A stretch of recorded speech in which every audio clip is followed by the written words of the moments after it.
Great. Jared, I've got a couple of other thoughts, but I see some more questions coming in. Do any Yeah. of those, you want Let's get into it. Does Charles have a current opinion on short sellers going after green energy stocks like EV, solar, and hydrogen? And of course, I do see that T-shirt you're wearing. I had no idea what's going on in that sector. I don't, I own one solar stock, and of course I own Tesla, and I own a Chinese EV stock, but I don't understand that market. Look, the thing is, short sellers are important in providing research, not necessarily providing it publicly, but doing the research on companies and coming up with the negative side to the story. So you have a positive view, the long side, and a negative view, the short side. That's good for the marketplace, all right? To the extent that the short sellers express their view in their positions, that's good.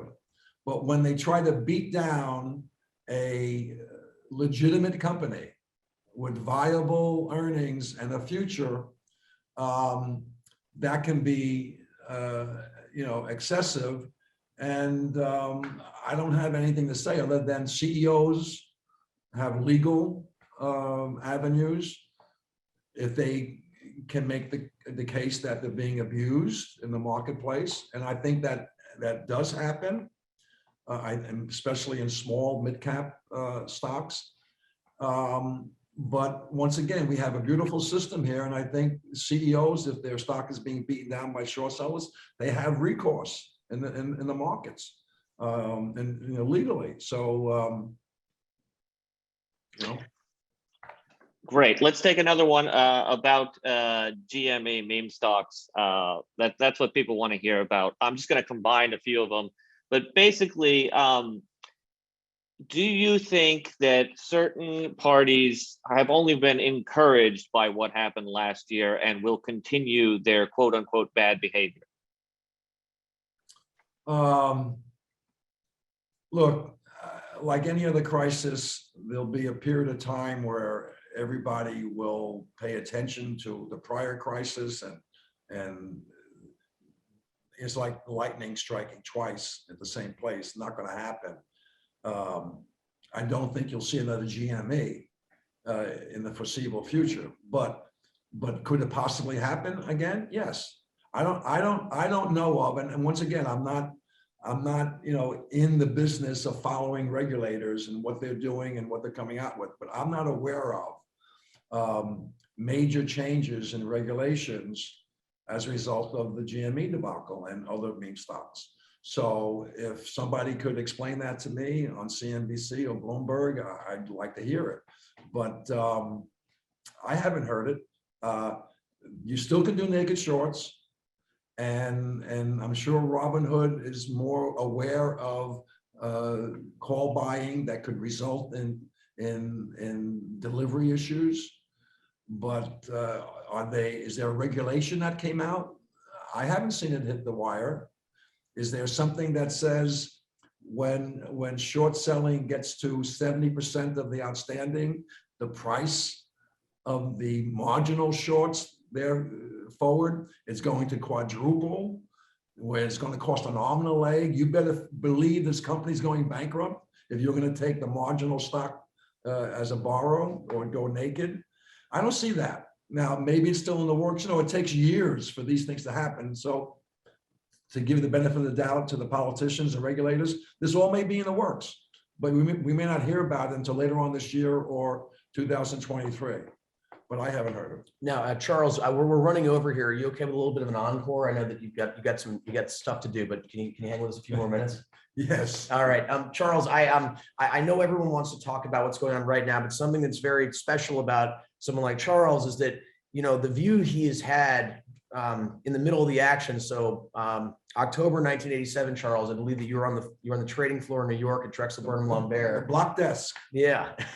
So tell us a little bit about what was going on then, and perhaps did Greenspan, who's he as a hero to some, did he screw that up? Well, you're leading me into he didn't screw it up. Look, first of all, he was a freshman Federal Reserve Chairman. He came in, we had a raging bull market in the 80s after we got through with the high interest rates and inflation of the 70s. And the focus by the Fed in those days was on the dollar, and the dollar was weakening because we had twin deficits. We had a major trade deficit, major relative to GDP, and we had budget deficits. And so the dollar was weakening as foreigners felt that the dollar needed to be weakened in the marketplace. And the weakening dollar foretold inflation because we were importing, obviously, a lot more goods than exporting to have the trade deficit. It was a high percentage of GDP. So naturally, the conclusion was inflation is right around the corner, and he wanted to nip inflation in the bud. He raised rates, if I recall correctly, twice, 50 bips each time, once in March and again in September. Now, mind you, the 10-year, the curve steepened, especially after the second raise. The stock market was up 25% going into the crash. The curve steepened, and pension plans and endowments, foundations, big institutions were over allocated to equities. And bonds, the riskless treasury bonds, notes, bonds, look great relative to the attempt to get a 12% return in the stock market versus a 10% return in a 10-year and a 7% return in a 5-year. They went to bonds, and they actually did what they're supposed to do, which is go to a 70-30, 60-40 split between equities and bonds. They were much higher than that on the equity side, and they adjusted, and that's where the program trading came in, because to make that big adjustment for trillions of dollars, it's got to be done, with algorithms. And so they started selling stocks and buying bonds. Now that started the snowball, and panic hit. Once again, that word panic hit, and the crash, which should not have happened. The market was up 25%. There was no inflation. There was a perception of inflation. So once again, we see perception is important. Back to GME, perception was important. There's somebody holding the old maid card on Wall Street. Who is it? Is it Robinhood? How much? So perception was there. So the snowball began, and panic hit the street, and the stock market opened up pretty nicely. But I think it was around 11 o'clock when margin calls hit. Margin calls typically hit in the morning, and they got to be satisfied by 2, 3 o'clock in the afternoon. And when the margin calls hit, word get out on the street. So-and-so got a margin call. Oh yeah, I heard so-and-so got a margin call. Panic started to escalate even further. People started dumping. On Wall Street, it's not difficult to create panic. And this is what DTC was concerned about. It's like yelling fire in the movie theater. It's very difficult to get the market up. The markets go up by escalators, and they come down by snowballs. You know what I mean? They just roll down the side of a mountain. They go up by escalators, they go down like a rock. And that was happening. And I remember walking away from my screen to get a cup of coffee. I came back, and the market was down like 150 points in a matter of, and those days, the Dow was around 1,000. So so it was just a calamity. And I remember traders at Drexel, in those days, we could trade our own personal account. They were trading their personal account and not Drexel's account. And I remember yelling at them, I won't use the full of the words I used, but I mean, I wasn't trading my personal account, and I was seeing there were tickets that we had tickets in those days. The tickets that employees had were like blue tickets, and company tickets were yellow or something, or green. I don't know, green for the company, blue for employees. But all blue tickets were going to the back office to execute a trade against their account at Drexel. This is why you're not allowed to have your own account at the firm that you're trading. And the Drexel's account, which we said dump stock, wasn't happening. So I had to take all those tickets back to the trading floor and dump them on the floor and said, trade Drexel, trade Drexel. And I saw grown men cry. But guys, the veterans, it was like a plane going down in a dive into the ocean, and the veterans there, they pulled the stick back and they got the nose out of it. But the younger guys that only been around for a few years, 5 years, that hadn't seen the 70s where the market went up 50%, 50% in the 5 years, I saw them, grown men crying. So it was a terrible thing. And then of course the block desk, and I won't mention the trader, but he went in when the stock market was down 10 or 15%, he started buying.